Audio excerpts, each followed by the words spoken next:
No. Come on, where is it? Dave, it's your Idaho Central app here. Any chance you're missing a debit card? Let's get that taken care of for you. With ICCU's card control, you can turn any card off with the tap of your finger. You got it. And back on again. Out, out, out, out. The closest Idaho Central Credit Union branch is in your pocket.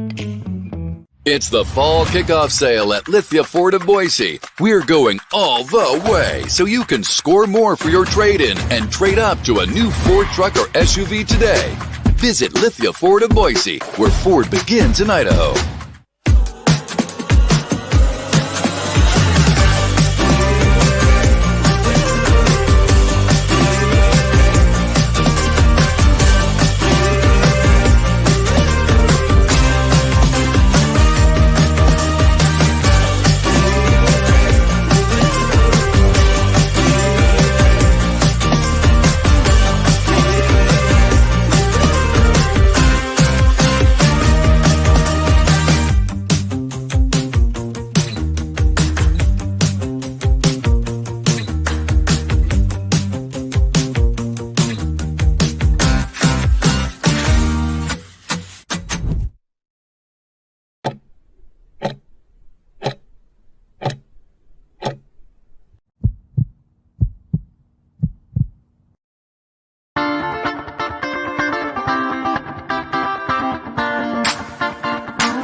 This is Bronco Nation News Live. The best interviews, the most informed opinions, the latest breaking news, all from the top Boise State insiders.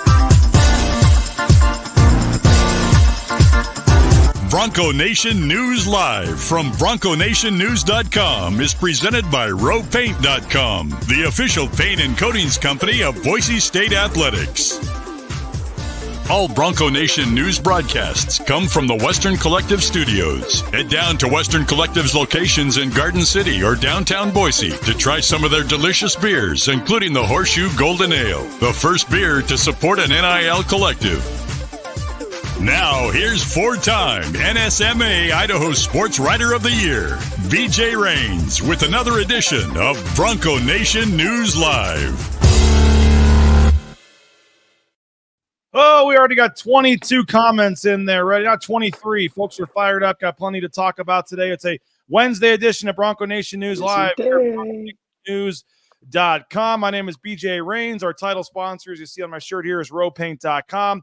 Check them out. All your concrete coatings, painting projects. Our title sponsors, rowpaint.com. We appreciate them. There would be no Bronco Nation News without rowpaint.com. So check out Andy Rowe and company.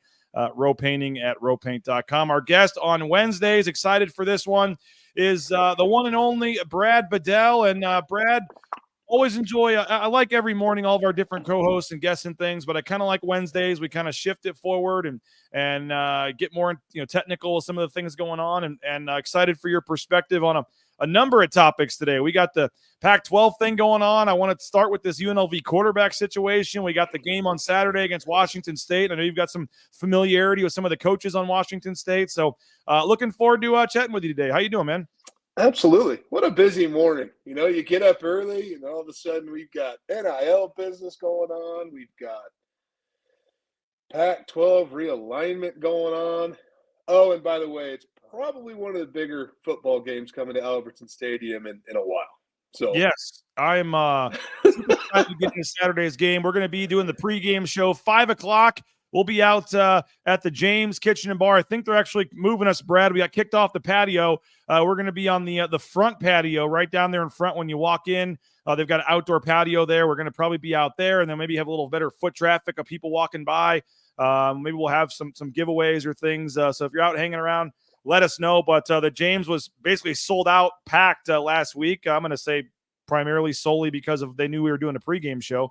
But come hang out and see us. We'll be down on the patio right out there outside by Broadway, and we'll be doing pregame show at about 5 o'clock, and then we'll be back with what should be an entertaining postgame show today, or postgame show on Saturday after the game. And as you said, Brad, Washington State undefeated 4-0. college football playoff spots at stake. I mean, I know this isn't a top 10 team or something coming in here like there have been in previous years, but in terms of actual importance of this game, in terms of one of the harder games left on Boise State's schedule and spots where they could potentially stub their toe, like this is for Boise State's playoff implications and things like that. As you said, one of the bigger games on the blue in a long time. I would agree. I mean, it doesn't feel like they're a top 10 team, but they're an undefeated team coming to Albertson Stadium. Washington State's got a quarterback that's in the top 10 in the country in rushing.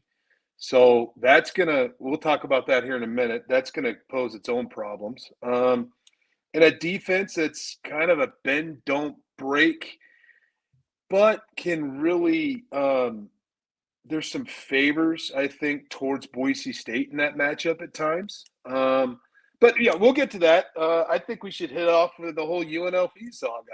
Yeah. What a crazy story. And it's a story about UNLV, but it's a broader story about college football and NIL and just the way, where we're at right now. It's so funny because if anybody got a chance to check out, and I highly, highly, highly recommend, I mean, I always recommend all of our shows, but Riley and Rid last night with Taylor Tharp and with Darren College was maybe the best one we've had. No disrespect to any of the others. Just some tremendous stories and tremendous conversation on some serious issues like concussions and things, but also mixing in some jokes and some funny stories. And they were talking about just how different college football is now. This is before this news broke, with NIL and players being, essentially professionals already.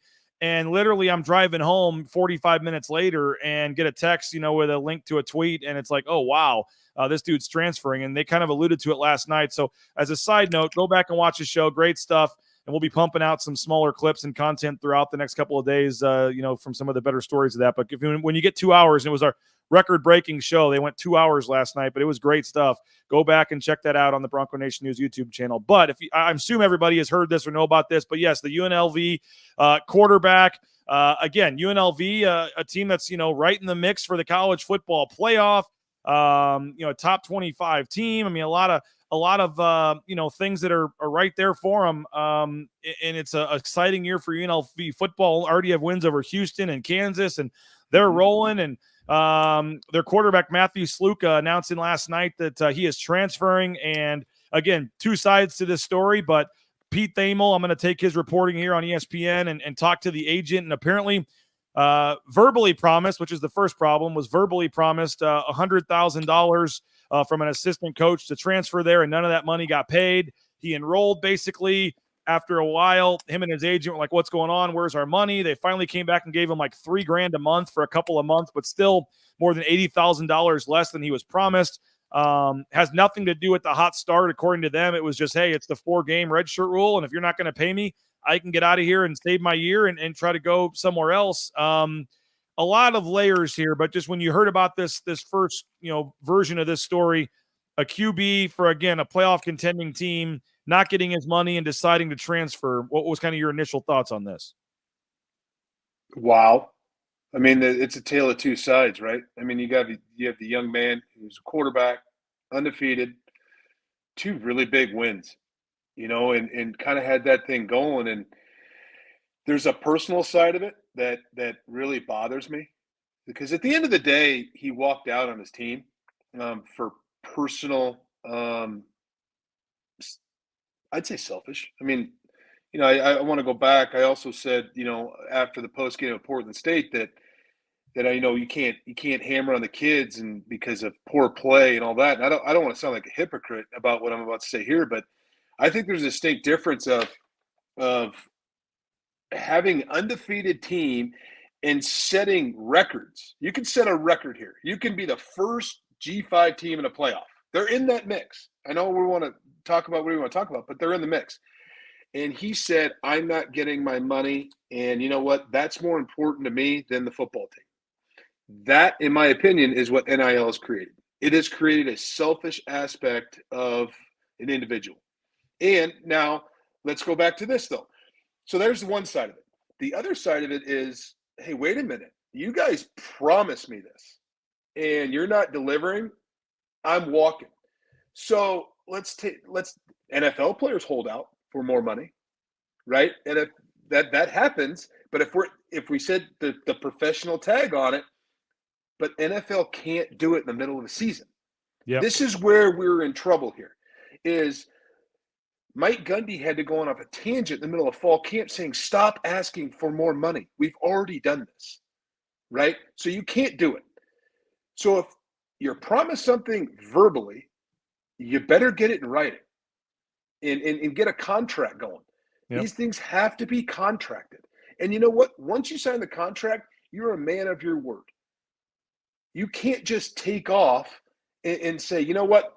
You're not paying me enough money. I quit. I'm out of here. I'm transferring. Right? Now, let's say UNLV is trying to spin this off like, oh, hot start. Some other school's telling them, hey, if you could just redshirt right now, we'll pay you that.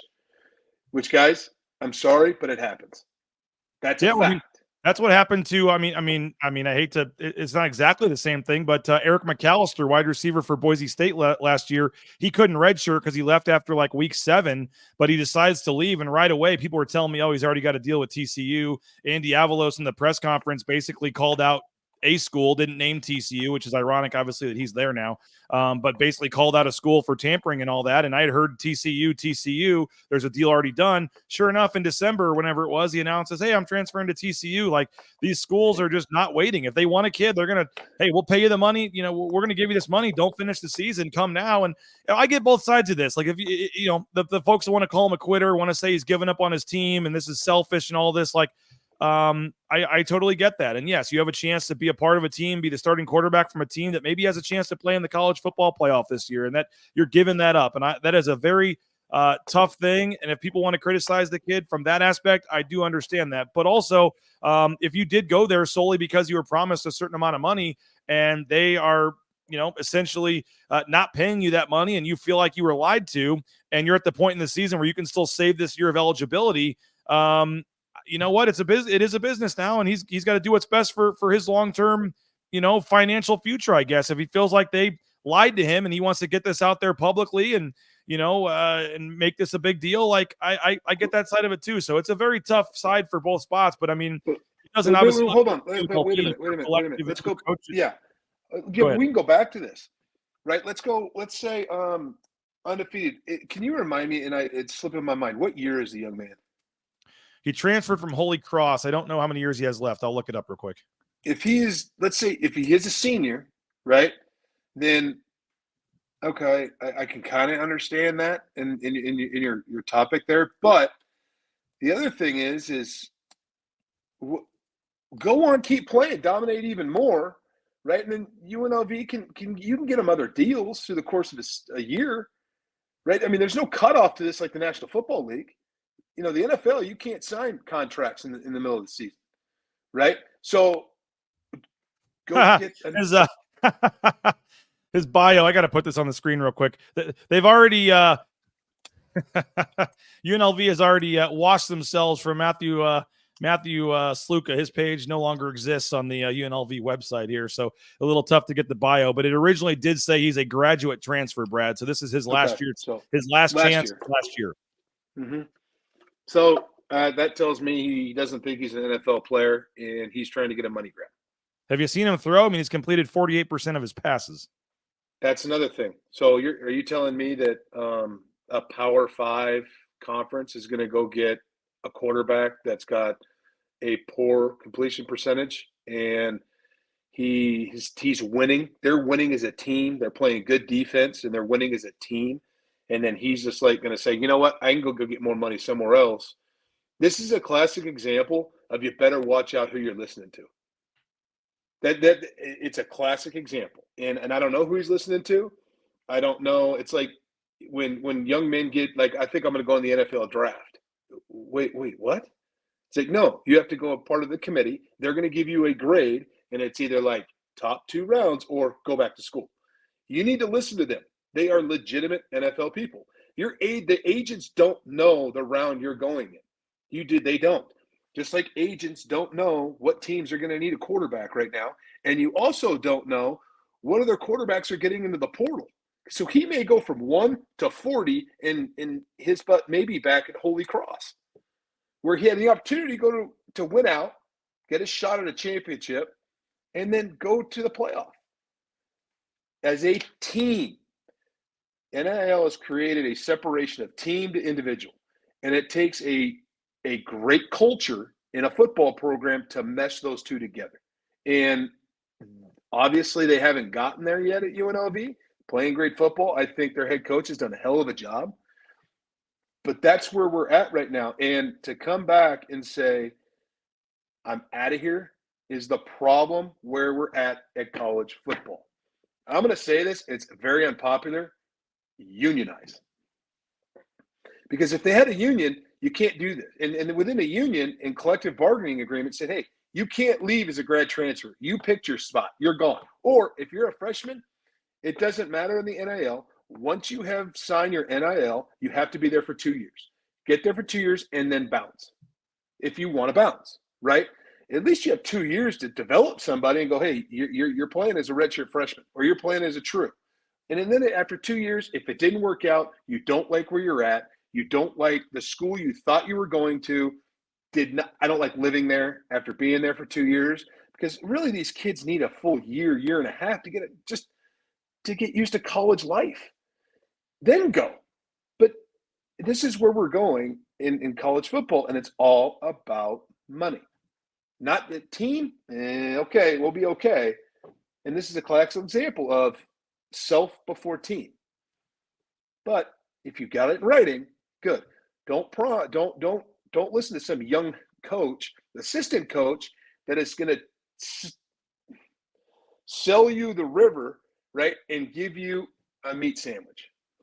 And they play Fresno State this weekend, another contender for the title here. And Fresno State originally started, I think, this week as a 4-point. I guess UNLV was a 4-point favorite to start the week at our sponsor Circa. It's already down to a pick 'em. The game is in Las Vegas, but they've got obviously they had a battle during fall camp. There's a Campbell transfer, last name of Williams, that they liked. There's some young kids there. But I mean, obviously this guy has been the starter every game for a reason. And I know the completion percentage wasn't that high, but was really a good running quarterback. And obviously had done some things enough to get them to win on the road at Houston and Kansas. So we'll see what happens there. But what do you make in terms of the reputation for, again, you can be on the kids side or the school side, but obviously this is bad PR for UNLV. I've seen a lot of people say, don't go to UNLV. Their collective's not going to follow through with promises. Like what in terms of, I guess, UNLV and their reputation and recruiting, but also kind of the Mountain West Championship race here. This is a big deal. Well, I think number one, let's go to the recruiting aspect of it. It's just, you can't. UNLV is going to go compete, and they're going to say, we're going to give you this. And then if I was recruiting against them, I'd say, hey, well, this is a classic example. Yeah, this is a classic example. You're not going to get what you promised. But I want you to come. Let's say I'm at Boise State, right? I want you to come on your official visit, and I ask Genty, ask the guys that are getting the NIL, did you get what you were promised? Like, did you get what you were promised? Oh, absolutely, I got what I was promised. Go to the freshman who's incoming if they promise them something. Did you get what you were promised? Yeah, they've been always upfront and honest with me. Go to UNLV. Did you get what you promised? No. Did you get what you promised? No. Did you get what you promised? No. There you go. Writing on the wall. Where are you going to go to school? You're going to get who's honest upfront and is going to get what you promised. And at the end of the day, this is why I'm, guys, if you want to know why I'm sitting here and I'm talking to you and not coaching football, this is the problem I have. And I am not the person that's going to go promise you something and then all of a sudden I can't back it up. Because in my opinion, once you have broken a promise to a young man, your relationship is destroyed. You've walked into that living room, you've promised him something, you got the backing from the collective, you got the backing from the head football coach, and you got the backing from the offensive staff. It says, this is what we're going to do. So if we sign him, this is what he's getting. I'm not going to go promise $100,000 to a young man if I don't have it. When do they sign the do you know, are they allowed legally to sign with a collective before they actually enroll in the school? No, verbally, and then you got to enroll. Then you got to do everything, because depending by state, like some states have NIL deals for high school kids and some states don't. Some states, the coaches can negotiate the contract. Some schools, STEM states don't. So let's take the state of Alabama. The state of Alabama states the assistant football coach cannot be involved in any NIL deal negotiation. So you offer the young man, the collective can reach out to the young man, okay, and then get something going, right? But there's no money until all of a sudden you sign. You're officially a student athlete at X university in the state of Alabama, and go, okay, here we go. Once you sign, here comes, you can get this amount of money that we promised you, and then we're going to give you installments or the car deal or something like that. So the car will be there when he gets there. Some states you don't, and then the coaches, but it's still, coaches still cannot live up to their word, and they promise kids an oceanfront property in the state of Arizona. Guess what? There's no ocean in Arizona. Yep, and I guess we'll never truly know too if it was a it's his word, I guess, that it was a verbal offer of $100,000. So if that's all it was and there was no contract, it's just going to be the kid's word and his family and his agent versus the school, I guess. Exactly. And you can't, this is the problem with it. If we're going down this road, you better start just getting contracts ready. And you have to. Yep. And and we are, revenue sharing, all that. I'm sure we are getting closer to that. And this is another, reason for that. And again, I do see both sides of it from the kid. I see people calling him a quitter and giving up on his team. And I totally get that. And you are potentially giving up the chance to be the starting quarterback. I mean, that's a big gamble. You're giving up being the starting quarterback of a team that might go to the college football playoff and is undefeated right now because you think someone's going to give you some money somewhere else next year for 1 year. And he's certainly taken a gamble. But again, if he felt like the only reason he went to UNLV is he was promised, and if he doesn't, Brad, think he's an NFL player and this is his one chance to cash in and he wants to do that and he thinks he deserves that and they lied to him, then he says, I legally have a chance to get out of this and play another year. I'm sorry, guys, but that's what I'm going to do. So I kind of see it from both sides. He has all the right to do it. I mean, he has all the right to do it. You can't, if he's going for it, that's his decision, and things like that. But let me ask you this. 5 years ago, probably let's go 5 years ago. Yeah, 5 years ago, you would have said football is the ultimate team game. Can you still say that to this day? Probably not. That right there. I go back to I get a pit in my stomach when I think of that. I go back to the Oregon quarterback making more than Boise State's head coach in a matchup. That's crazy. That is crazy. How about this? Ohio State, a year or two ago or so, when this all started, the position coach was the lowest paid guy in the room. Here we go. Yeah, so the coaches don't have position coach.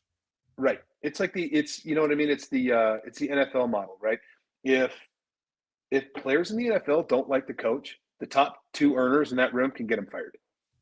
Well, other schools, Nate Staley says the guy that owes you a beer, you owe him a beer, I forget, but from Austin, Texas, he says, I don't see another FBS program touching that guy, and he won't get his bag either. Just finish the season with your boys. Well, other schools, this kind of a red flag if you're giving up on your team that they may not want to, It's a red flag, but after evaluation of the young man and a head coach is trying to save his job and he thinks that player is going to help save his job, do you think he's going to get him? He's going to do whatever he can. If he thinks he's going to save his job, he'll get something. It's like the young men that get in trouble at the last university. They still find another place. Yep. I mean, that's where it is. I mean, coaches will do whatever they have to do to get wins. And if that's paying him what he wants, he's going to get it. It's just the way it is. And at the end of the day, coaches are paid and save their jobs by winning and losing. And if they think they're going to win with him, here we go. Sign him. Well, there we go. Crazy day. A crazy story in college football. Been a crazy couple of days in college football. Want to get into the Pac-12 talk and also preview this game on Saturday. Don't forget, if you're going to the game on Saturday, our studio sponsor, Western Collective, they've got the Horseshoe Golden Ale, and they've also got the new Orange Chaos Seltzer. Both are available inside Albertson Stadium. They got the beer, they got the seltzer. And again, portion of the proceeds goes to benefit the collective to raise money for student athletes at Boise State. So again, the Horseshoe Golden Ale, well, the Orange Chaos Seltzer, our studio sponsor, Western Collective. Rowpaint.com, our title sponsor. Check them out. whether it's that concrete coating for your basement, your back patio, your garage, interior, exterior, residential painting, all your painting needs, let the professionals handle it. The official paint and coatings company of Boise State Athletics, our title sponsor. Again, check them out, rowpaint.com. Idaho Central Credit Union, ICCU.com. There's a branch pretty much on every corner, but the easiest, that mobile eBranch online banking on the app right there on your smartphone. Rain's family didn't realize what we were missing with ICCU until we made the switch a couple years ago. Couldn't be happier. You may think you like your banking experience, but I can promise you you'll be better off with Idaho Central Credit Union. So check them out, ICCU.com, and be ready for the next episode of the Tyson Degenhardt Show coming soon at Bronco Nation News. How about Matt Bauscher joining forces officially as a sponsor with Boise State? I saw yesterday they're now part of the Boise State home team, the official real estate agent advisor, I believe, at Boise State. So Matt's been doing a lot in terms of the NIL and donations and things, but now stepping up as part of the Boise State home team as an official sponsor. So they're hosting a big tailgate, I know, down at the game on Saturday for all their customers. So if you're looking to make the switch or you're looking to buy or sell a home, I highly recommend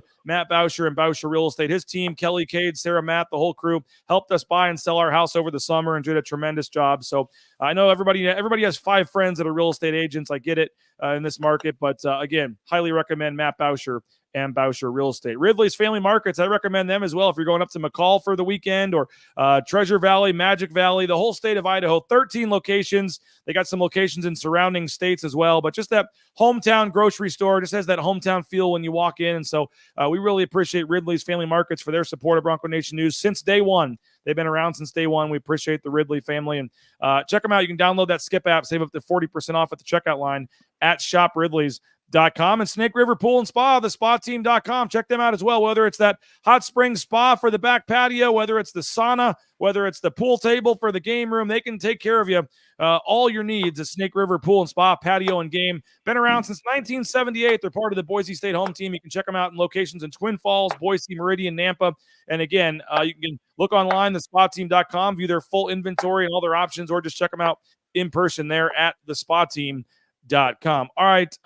We are taking your voicemails, by the way. If you got a voicemail, feel free to get that in. But what do you got, Brad? Hey, one other thing, I should have mentioned this before the commercials. This is going to open up a Pandora's box on Twitter. You're going to start seeing kids come out on Twitter and say, I left because this university didn't promise me this. And there is a school in the SEC, I'm not going to tell you the school, it's not Auburn, it's not Alabama, that did this. There's kids that left after their freshman year, first semester, that said, you didn't get what I wanted. And you didn't give me what was promised. And it's a big time school, and that's going to be up. You're going to start seeing some coaches get really nervous in recruiting, saying, "Wait a minute, they're not paying me. They didn't pay me, so I took off." And this young man's opened up another Pandora's box to universities. So there's some universities out there right now that are really scared, thinking, "Oh my God, what's going to happen to our recruiting base if this comes out?"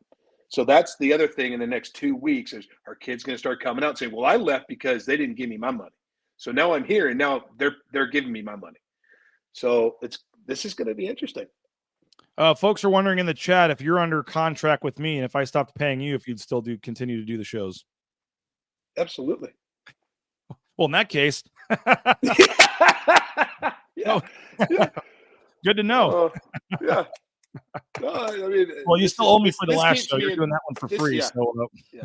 This keeps me involved, and this in East Junior High is what I got with football, and I love it. So, well, we appreciate having you on. It's been a lot of fun, and looking forward to continued discussions. And the reason I like having you aboard, Brad, is literally any topic, whether it's the coaches, NIL, that perspective, whether it's breaking down game film, just we can pretty much go in any direction with the experience that you have at the college and pro level. And this whole conference realignment thing, I know we talked to you about it either last week or the week before, but it continues to get crazier by the day. Memphis, Tulane, South Florida say they're staying in the AAC. It looks like that the Pac-12 is going to be totally SOL because all the schools have agreed to stay. And then, Utah State decides, no, we're going to jump ship. And then that changes the mind of UNLV maybe because the document's no longer binding since all 8 teams didn't agree. Just a crazy day on Monday, kind of watching that in real time. I guess, what do you make of Utah State being the 7th team to join. And what do you make of just the 7 teams right now and the next move and not getting Memphis and Tulane and South Florida and just the whole Pac-12 at this point? Utah State, I feel like Colorado State, it's kind of I mean, basketball, right? They're a pretty good basketball program. So basketball is really setting this thing up between them and Gonzaga. Hopefully they need to finish that. It sounds like it could happen. There's been reports going both ways. That's not official yet, but yes, if they can land Gonzaga, that would be huge. It looks like a huge basketball conference. Football wise, Utah State's it's like Colorado State. Just doesn't fire me up. Doesn't hurt the conference. Doesn't fire me up. Go back to, let's say, Memphis, Tulane, South Florida. The only question I have, which I don't understand, and you may have insight, is did they sign re-up papers? This is my deal. So if I'm the Pac-12 commissioner, right, and let's say I'm putting my game one heads on commissioner, it's like recruiting, in my opinion. Until they have signed the national letter of intent, or until they have signed the restrictive bindings of staying in that conference, I'm still going to get them. I'm not taking no for an answer. I'm not taking no for an answer until they sign in the dotted line and say, no, we have to go back. And then, I got Memphis. I got to find a replacement for Memphis, a replacement for Tulane, and a replacement for South Florida. UNLV's got to get in. That is a school. I told you I said UNLV should get in. I think it's best for UNLV. I wouldn't be shocked if UNLV is a part of the Pac-12 conference in the next 48 hours because, number one, it takes heat off this whole quarterback situation. It fires up the fan base that we're going to the Pac-12. And it's good. I think UNLV in there is good for the conference. I do. That's my gut feeling. So Memphis, you need a replacement. There's things, if you want to believe your phone, that they could reach out to Texas State. No. Well, I know that. I was a proponent. I said Texas State should get in, but you need a replacement. Okay. You didn't coach there, right? Where'd you coach in Texas? Texas State. Oh, you were there. Okay. Yeah, I was there with Dennis Francione. We were the first team to go 6-6 to get into a bowl game, but everybody gave us the Heisman. For 20 seconds, I don't want to belabor the point, but is Texas State worthy of being in the Pac-12? If Utah State and Colorado State are in the Pac-12, they're absolutely worthy of being in the Pac-12. And they have baseball and they have all sports. Do they give you any kind of Texas market, though? Or they're halfway between San Antonio and Austin. So they'll give you something. And they're a brand right now. This is where we got off last week on the whole, well, is the coach going to be there? And all that. I don't care. Texas State and what that AD is doing a great job of hiring people, marketing, the whole nine. They're doing a phenomenal job. I think that is a good replacement school. I thought I brought the conversation that they can get in anyway. Somebody throw out UConn. If UConn is in this conference, they've been discussed. They've actually been talked about they've talked with UConn about a football only membership. I'm going to puke. I'm going to puke. So I'm sure that's me, plan F. Hold on. You're telling plan F should be plan Z, because you're telling me that San Diego State is going to have to travel all the way to UConn to play a football game. Once and every don't tell couple me years. this. They got to go to Florida and all that. Okay, it's UConn, and they're not. They were good 2 years ago. They're not very good. And what's their football brand going to do to the Pac-12? That I would take Texas State over UConn. I think the UConn thing is more of just a backup plan in case a lot of stuff falls through. I don't think that's a serious. Well, a lot of things are starting to fall through.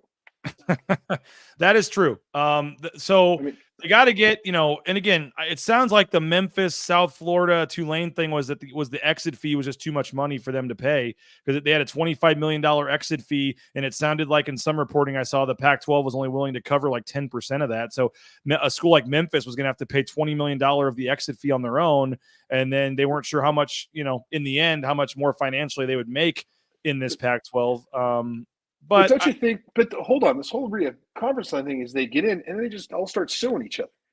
It's already happened in Mount West, the Pac-12. If you want to look at USC and UCLA, when they went to the Big Ten, there was a lawsuit filed. There's a lawsuit filed for Clemson and Florida State. Yep. So the natural progression of this is we want to go to this conference. We're going to go to this conference. We're just going to start suing each other, and we're going to come into a common agreement with arbitration and come up with a number, and then that's it. Because the conference, like a UConn or an American, something like that, if they can get an extra $15 million, I'm down. Just like Pac-12 is, we're not paying this much for the Mountain West teams. So we're going to sue you, and then we're going to go into arbitration, and we're going to get a better number. You're going to still make some money. It's going to take some of our plate, and we're going to be A-okay. It's happened every year about conference realignment. They all start suing each other, and then magically everybody's okay. Josh wants the Pac to add Blue Mountain State. He says Thad Castle's a baller. Thad Castle, a.k.a. Vander Esch. There is some people out there right now, though, and I see a couple comments in this chat. I'd like to know what is promised to Boise State to make us think this move to the Pac was a good move.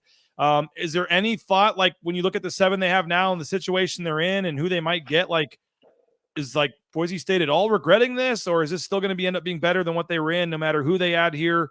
My thought is you lose San Jose, you lose Wyoming, you lose New Mexico, you lose Hawaii. Even if the next school is not super attractive, you basically added Washington State, because everyone keeps saying, oh, it's just a same thing, Mountain West teams. Well, yes, but you've traded Washington State and Oregon State and gotten rid of the worst 3 or 4 at the bottom of the barrel. I still think it's no worse than what they were in before. It's not, I don't know if it's a ton better, but it's not worse. I think it's still better off. I think it's more competitive. And if it's more competitive and you could sell that off as more competitive, then I think your TV contract's going to be better. And if your TV contract's better, more schools get money. That's just the way it is. And I would Jeremiah Dickey, he knows what he's doing. And there has to be some type of, hey, the television contract looks really good. And so here we go. And especially a school like Boise State, who their television contracts have really been separate. I mean, if we want to go, let's go back to the ESPN contract deal that Boise State, the conference has a television contract. Boise State's always been separate, if you think about it, because Boise State is the only team in the conference on ESPN that was guaranteed nationally televised. That's why we played late all the time, but we're always nationally televised. Mm-hmm.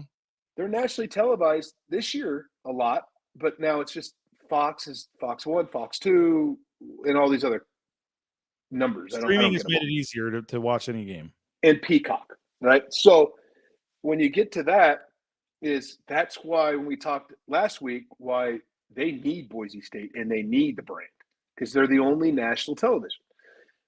I don't think in this conference Boise's going to get that. They may. I don't know the ins and outs of that. But let's go back to your original question. I think it's more competitive because you did drop some teams.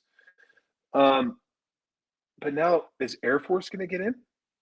Somebody mentioned Pac-12 may talk to Air Force. My deal is this: you can't keep coming back to the Mountain West Conference teams.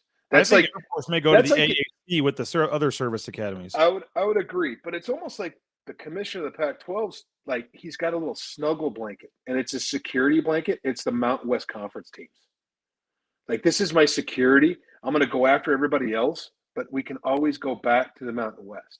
If you're going to do that, you should have just said Mountain West, Pac-2 combined. That's the new Pac. We're moving on. But there would have been no fees for that. There would have been no fees, and Oregon State, Washington State, and the Pac-12 could have kept all that money. Nothing, and you probably would have gotten the same television market deal where you got to think the other two are saying, now, wait a minute, we're Pac-12 members, and we're used to $35, $40 million. And for us to keep going with our stadiums and our salaries and things like that, we need more money in this television contract. And right now, they formed this because they were outside looking in. Nobody wanted them. I mean, sad to say, nobody wanted them. And so now you got your safety blanket. You kind of need to drop that, and you still don't take no for an answer. If you got to do something special for them, do something special for them.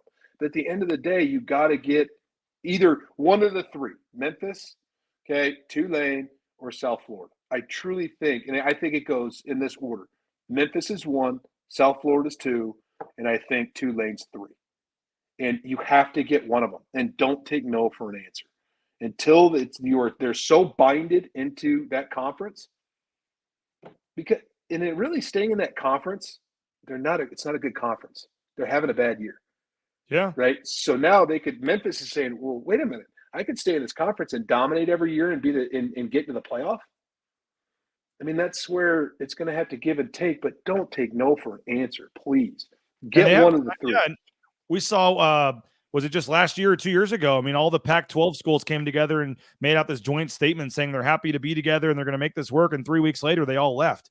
So, I mean, Memphis you could still go back to Memphis and make them an offer they can't refuse.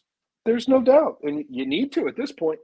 Maybe you pay a little more. I think if you paid a little more of their exit fee, that would get it done. Sounds like they wanted to come. They just didn't want to pay $20 million to get out of their current deal. And nor probably they can afford it. And they don't, they're going to have to put so much up front that they're not going to make enough immediate to keep things going where they want to go.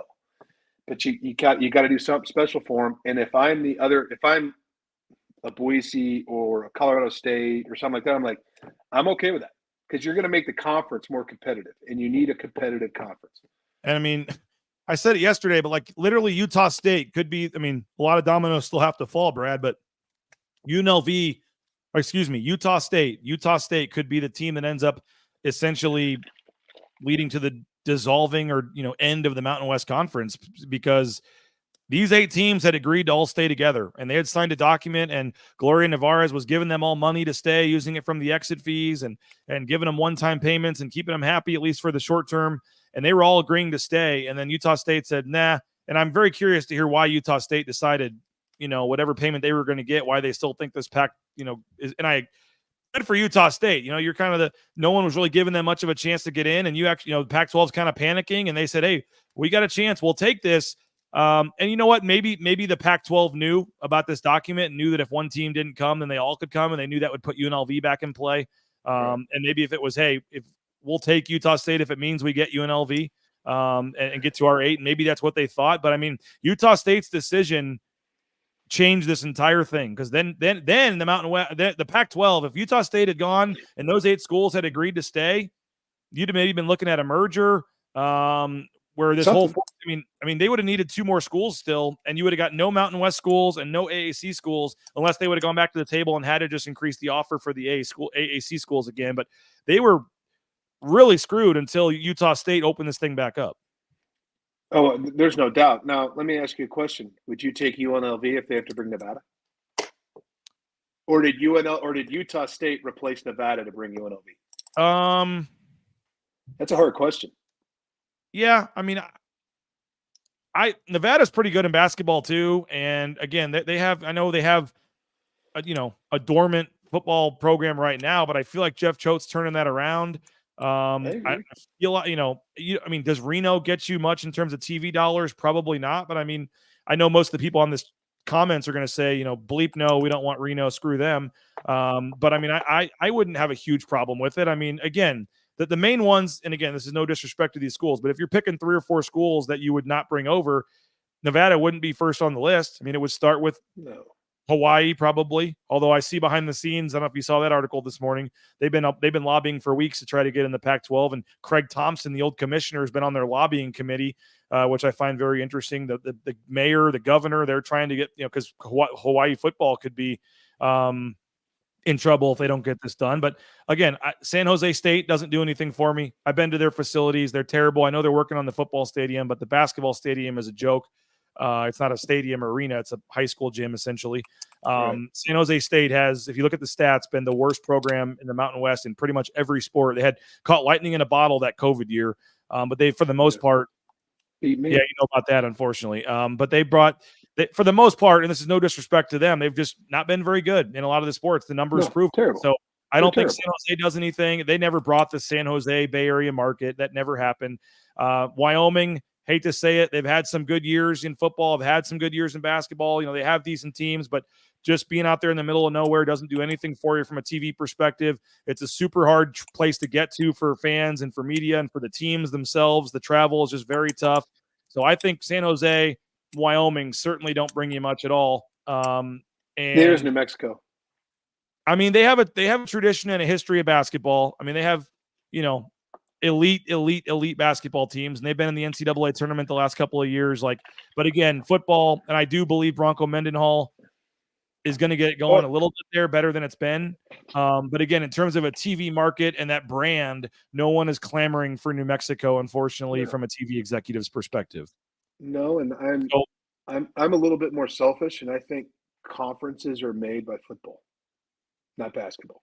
And that's just and they are. All they care about is football, and I get it. And if they can get Gonzaga and lean into the basketball side of it, that's just icing on the cake. I guess my point is, I still would probably take Nevada over those other schools we just mentioned. I mean, they'd probably be next on the list. I hate to say, I mean, Air Force is an interesting one because they do have a national brand. The football team consistently at least gets you to a bowl game. You're going to have I'm sure from a coach's perspective, they'd love to have them out of the league so they don't have to deal with the triple option and all that. But their basketball team and a lot of their other sports are not good. And I hate to say that, but they can't do the transfer portal and they can't do NIL. And that just kills them in this current age right now. In almost all sports, it's actually amazing they've done what they've done in football, but you'd have to imagine that probably slowly starting to fade off too, if they're not able to, give NIL deals to players. And when you're trying to recruit kids and stuff. So I think Air Force from a brand perspective gives you something, but on field success, on court success, you're not going to get anything out of them. Come on, they're like bottom 3 of teams you'd want the Pac to take. So again, who would you take over them? Please let me know. Of all the teams that are left, who else would you take over? I mean, UNLV obviously. The thing is, then you'd go to 9. I mean, I'd be okay with that, I guess. I don't know. It's interesting. I guess my first thought is when you say Nevada, when you say Wyoming, for me, it's an immediate no. San Jose, immediate no. Hawaii, I've actually heard some people say Hawaii just because of the recruiting and the trip and all that. They'd at least listen to that argument. I don't know if they bring much to the table. New Mexico, probably an immediate no. I'm just saying, when you say Nevada, it's not an immediate no for me. No, Nevada, I said last week I'd bring Nevada just for the rivalry purposes. I said that last week, so I would not be unhappy. I would bring Air Force before Hawaii because Air Force agreed. Every statement I agree with, but they're a national recruiting program. I mean, they recruit nationally because you have to. You don't have a choice. I still don't. I'd rather take Texas State than Hawaii and Air Force. And especially if I'm a Boise State, San Diego State, UNLV, Reno, all the teams that are already committed to the Pac-12 recruit the state of Texas hard. Mm-hmm. Also, Genties is a Texas kid. Okay, there's a lot of Texas kids on this roster. So now you're going to have a chance to go home and play a game. So I would take I would love to have a Texas team in there so I can get in there into Texas and start recruiting it, saying, hey, you're going to be able to come home and play a game every other year, right? So there's 2 teams that if I heard that they were going after would be UConn and Rice. That's when you know you're just kind of scraping the bottom of the barrel. Just kind of. But come on, guys. You got to get one of the 3 that they're going after. Go get one of the 3, and everybody's going to be happy. But let's stay out. If you take UNLV, great. That's once they get another Mountain West school, get out of that realm. Get somebody new. Boise State's been tired. Boise State fans are tired of the Mountain West Conference. They're tired of seeing the same teams come in here all the time. That's a fact. So but I will say, if you have to take Nevada to get UNLV at this point, I would do it. I would do it. I said that. I stand by that. UNLV for a lot of reasons. I said to do that. I stand by that. But get somebody else. If you can get to 10 and get those 2 and maybe somebody else and go get 2 of the other ones, I'm down. Perfect. Yep. Let's go. All right, final segment of the show. Let's break down this game on Saturday. Do want to thank a couple of our sponsors real quick. Lithia Ford of Boise. Check them out, lithiafordboise.com. View their full inventory of vehicles.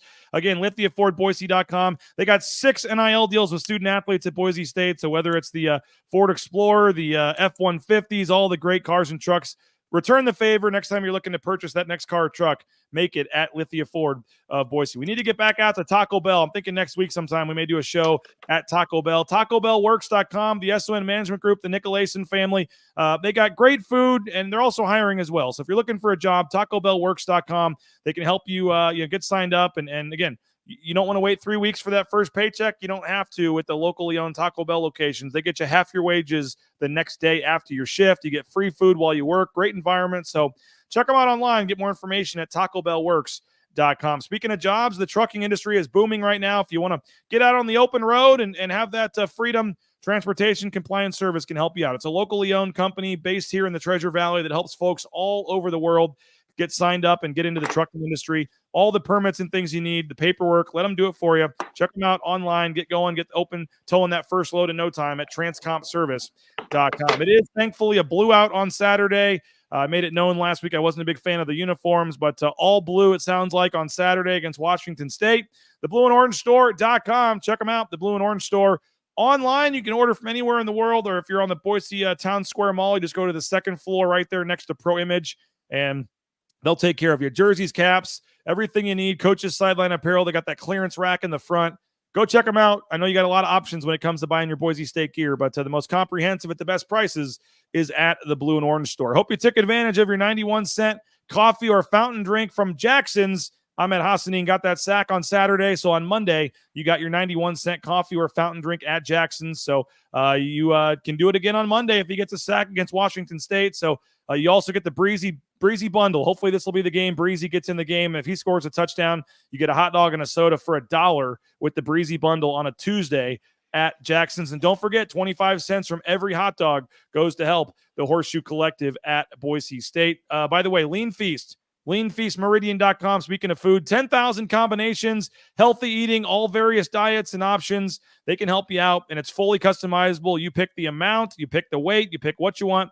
And again, they can deliver it, so there's no excuse. Anywhere in the Treasure Valley, they now deliver, so there's no excuse to not eat healthy. And again, it's good in your refrigerator for 5 days, and then you pop it in the microwave for 2 minutes, and you're eating steak, shrimp, chicken, fish, you name it. A lot of great options. LeanFeastMeridian.com. I mentioned last night the Riley and Ridge show. Hope you enjoyed that. Tonight, Ball Talk, Sanford and Johnny. Make sure you check it out. 8 p.m. tonight here on Bronco Nation News. Coach Mike Sanford, former Boise State quarterback, assistant coach, and our friend Johnny Ballgame. They're talking college football, Boise State football, all kinds of stuff. Tonight at 8 o'clock, as they do every Wednesday on Bronco Nation News. So if you're watching Bronco Nation News right now, like I know a lot of you guys are new to the channel, you're just kind of checking us out for the first time, hit that like button, hit that subscribe button there in the corner of the screen. We'd really appreciate that. We got, Brad, almost 300 watching just on YouTube alone. So if you're able to hit that like button, help us out, hit that subscribe button, join our channel. We have added over 600 YouTube subscribers essentially since fall camp started. So we are less than 300 now away from 6,000 YouTube subscribers. The channel is taking off, and we appreciate all you guys for your help in that. And I remember when my goal was just to get to 1,000, because that's where you can start making a little money off some of these videos, Brad. And I was pushing and pushing and pushing just to get 1,000. And here we are a year or two later, now approaching 6,000. So the channel is taken off really in the last couple of months with just the playoff push and Genty and the season. And it's been a big, the conference realignment is certainly helping. So if you found our channel, please hit that subscribe button. We do this every morning at 9 a.m. talking realignment, college football, Boise State. And then we have the pre and post game shows as well, where you can hear Brad and Kent Riddle give their thoughts before the game, after the game, and we'll do that again every Boise State home game with Brad and Kent. And then we got Coach Sanford involved in the away games. But again, 8 p.m. tonight, Ball Talk, Sanford and Johnny. Look forward to that. All right, this game on Saturday, we talked to very briefly at the beginning the importance of this game and what it means for the college football playoff. Now you look at UNLV's situation. Who knows what's going on there? I mean, you can make an argument. I know this is a home game, but you can make an argument this is the toughest game remaining on the schedule for Boise State now with UNLV's quarterback situation, because you just look at what's left. And I mean, the last home game is Oregon State. You've got San Diego State at home. Nevada's at home. You go to Hawaii, you go to San Jose, to Wyoming, and then to Las Vegas. Really, you look at this. I mean, it's no road conference game is ever a cakewalk, as you know, Brad. But I mean, this would seem like one of the tougher remaining games on the schedule. They come in at 4-0 off the double overtime win against San Jose State. A lot of people thought they would get into the top 25. Boise State comes in at 25, and just 2 points behind them is Washington State at number 26. So essentially two, borderline top 25 teams playing in this game. They rank 84th in rushing defense.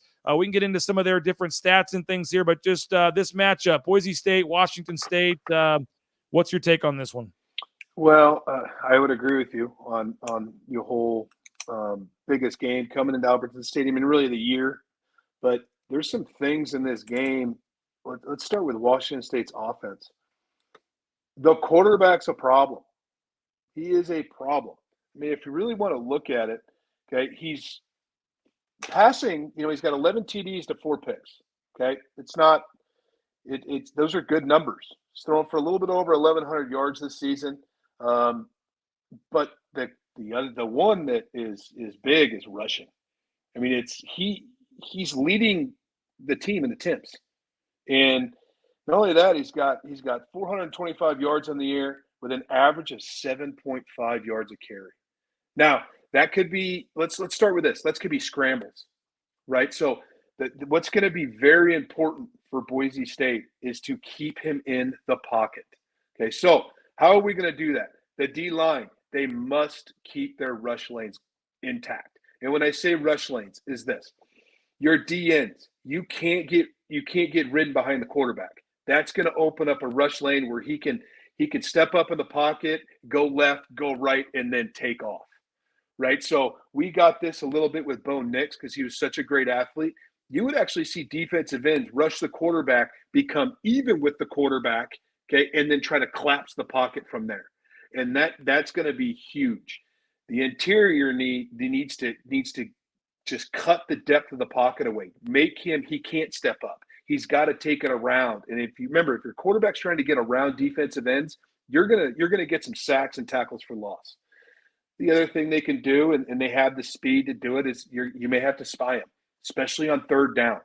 If you're looking at third down and 8+, maybe 8 to 12, you may have to spy them, which means now they're going to take maybe a linebacker or they're going to play cover one, drop a safety down in there to spy him, where if he does take off, that's his sole responsibility is make the tackle, get off the field. The other thing is I also want to bring up this a little bit. Receiving. Listen to this. This is wild to me. Okay, their leading receiver is Kay Williams. I don't know. Williams is his last name.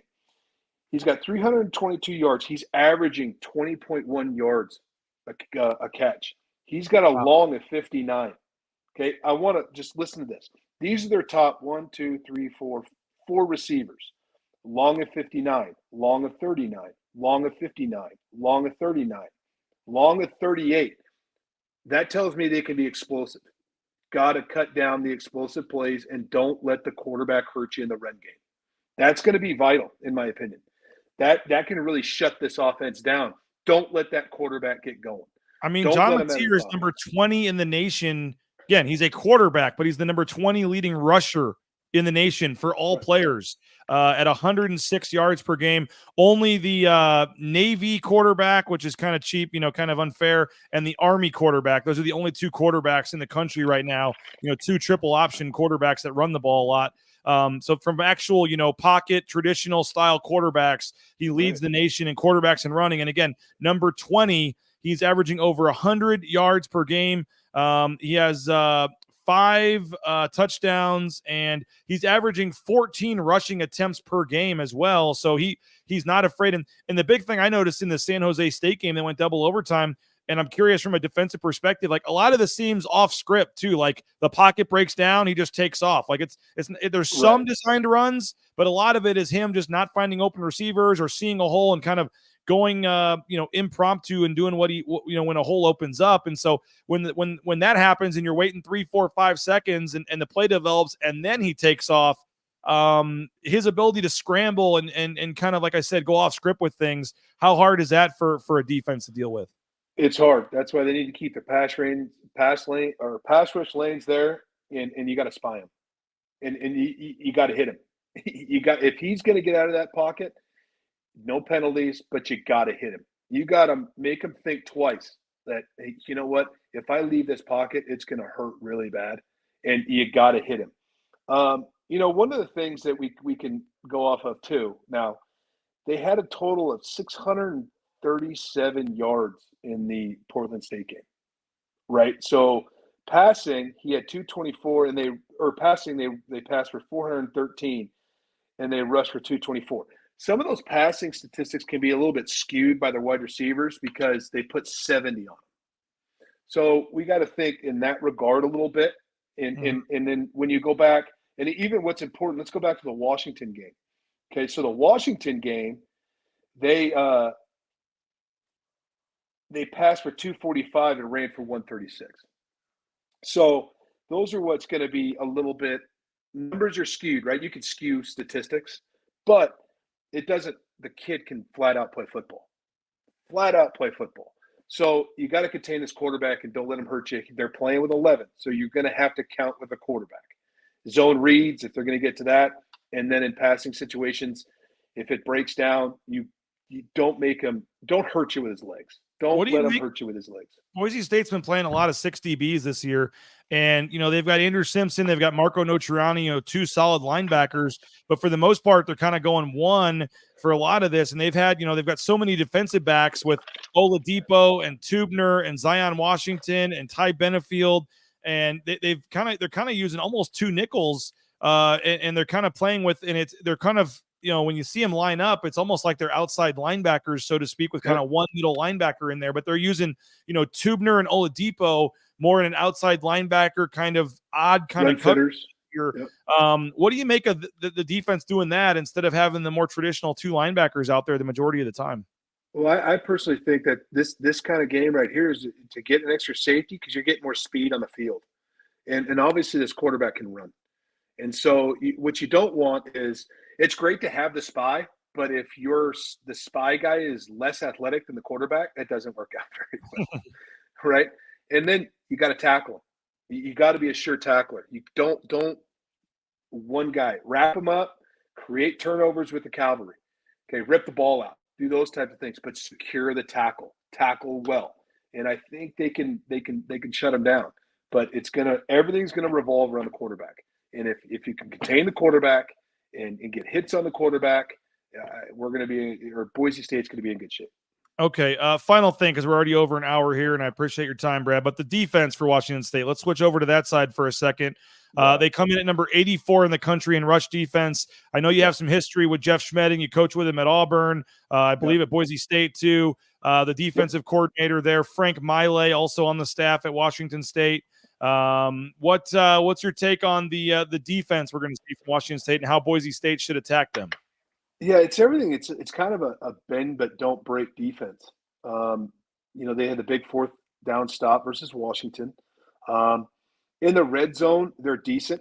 They've been to the red zone quite a bit. They've made teams settle for a lot of field goals in the red zone. Now, take Portland State out of it. I mean, come on, take Portland State out of it.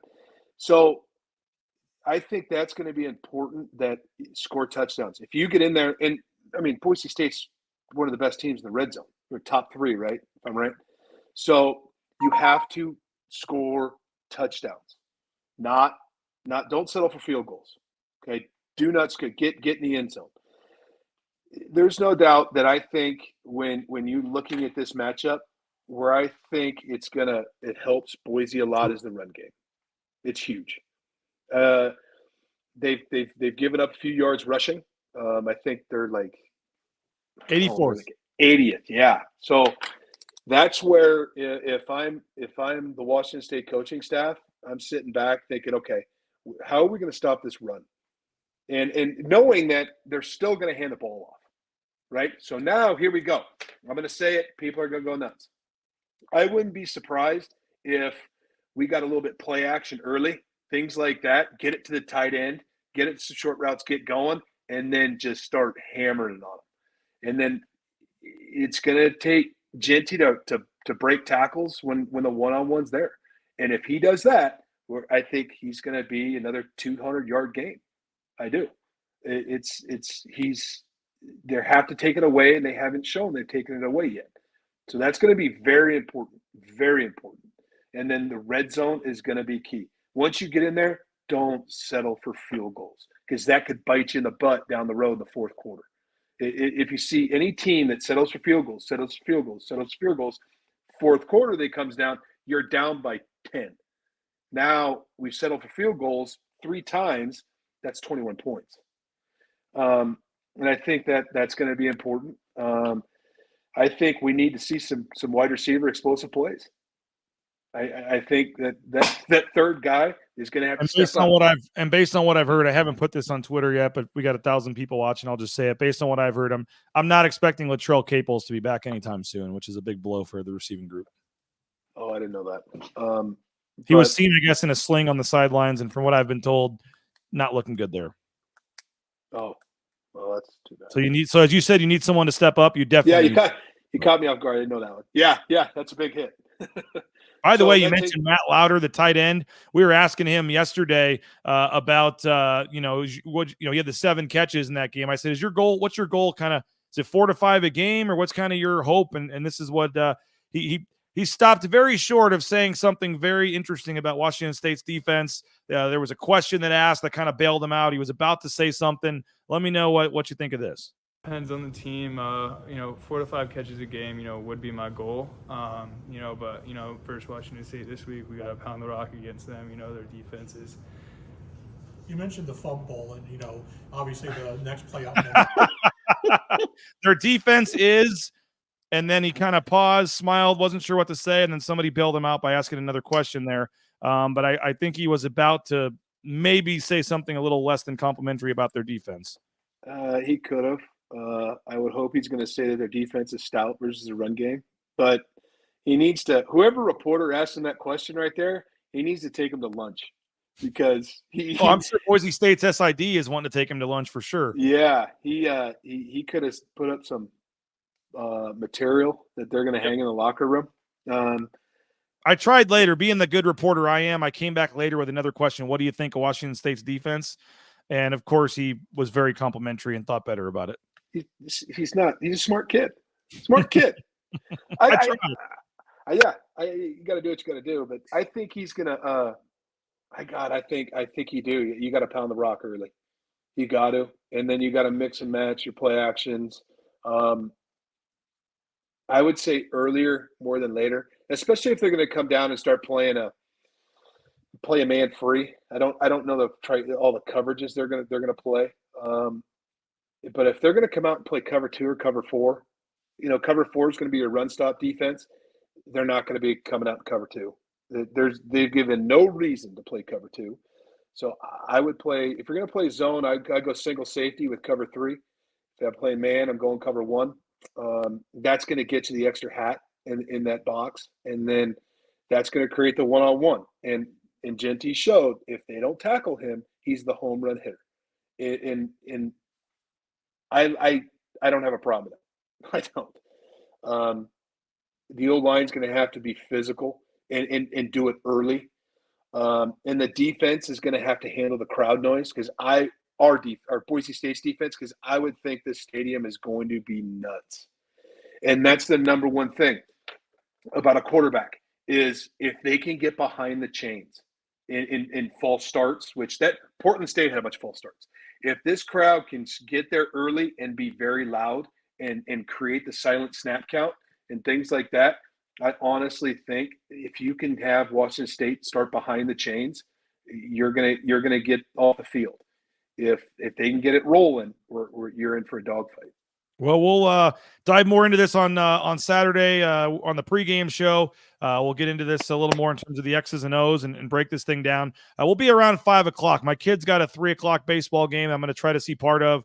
I'm going to talk to my our great associate reporter, Jaden, and see if he can help set everything up ahead of time. And I'll be coming in hot. But we'll be 5 o'clock, maybe 5:15, Brad, for the pregame show on Saturday. They do have us in a new location. As I said, we're going to be actually out in front of the James. They've got a little outdoor patio. They've added some seating out there, which I think will help our visibility for the banners and stuff of people walking by and cars driving by, and maybe a little more part of the action out there. We'll see. But we will be out there for pregame. We'll be back inside for postgame, I believe. But excited for Saturday. Should be a lot of fun. Really looking forward to it. Who knows how many teams will be in the conference by then. But I'm sure we'll continue to, or what other quarterbacks have transferred. I'm sure there's going to be plenty. It's been a crazy week, and I'm sure it's going to continue. And Brad, as always, appreciate your time and looking forward to Saturday. Absolutely. Can't wait, and we'll see how it goes.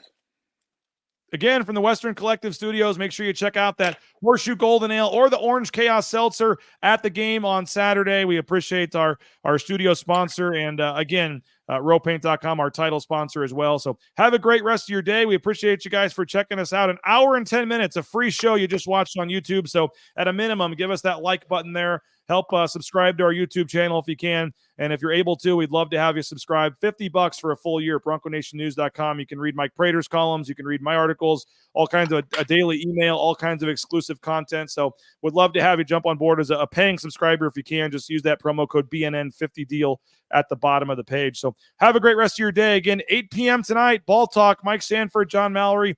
8 p.m. tonight on Bronco Nation News on the YouTube channel. And then John Mallory and I tomorrow morning at 9 a.m. We'll have the latest on what's going on with everything at 9 a.m. on Bronco Nation News Live. So thanks a lot. Go subscribe. Have a great day, and we'll talk to you later. Again, I got some player interviews. I got a one-on-one with James Ferguson Reynolds today, the punter. I know he's been struggling a little bit, so I'm looking forward to catching up with him and kind of seeing what's going on there. And we'll post our interviews from after practice today up on the YouTube channel this afternoon. So appreciate you guys. Have a great day. We'll talk to you later. Bronco Nation News Live from the Western Collective Studios. Thanks to our title sponsor, rowpaint.com. This is BroncoNationNews.com.